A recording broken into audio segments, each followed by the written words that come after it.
Everything was good till I was about, 5 or 6. That's when, my mom, and my stepfather started becoming into, an abusive relationship.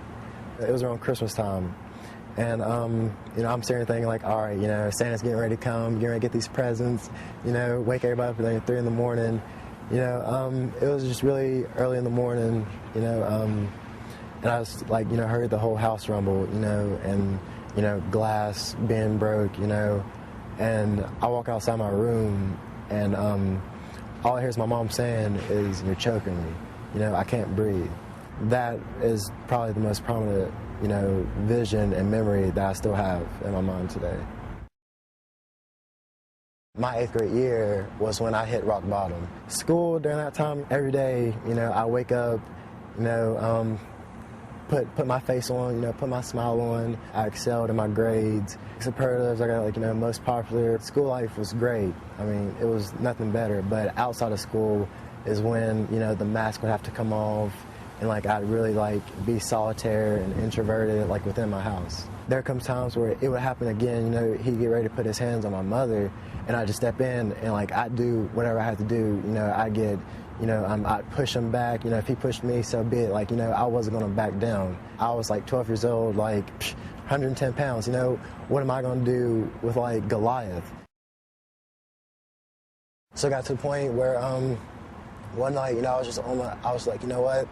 There's no point in me living, because there's this problem and I can't find the solution.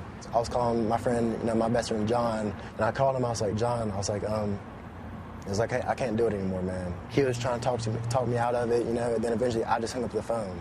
My mother was sleeping, I went downstairs, got a knife. As soon as I was getting ready to do it, all I heard is bang, bang, bang.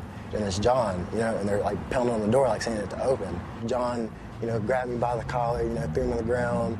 He's like, yo, what the hell's wrong with you? You have all these people out here that love you, that need you. And I was like, no, I can't, And as I reached to do it, he grabbed the blade. He was like, no. He was like, if you're cutting yourself, you're cutting me. And I'm not gonna let go of this blade until you let go of that handle. And from there, he just calmed me down, and I eventually let go.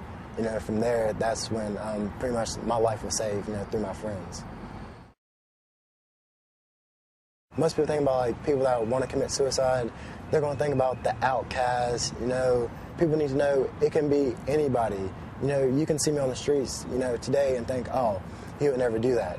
But I am one person that went through that. For most people, some of the warning signs about suicide is they become really down.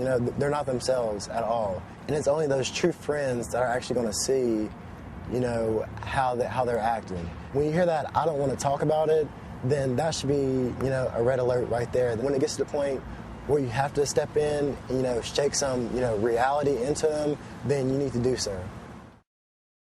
Suicide, it's a permanent solution to a temporary problem. Things do get better. When you hit rock bottom, there's nowhere you can go but up.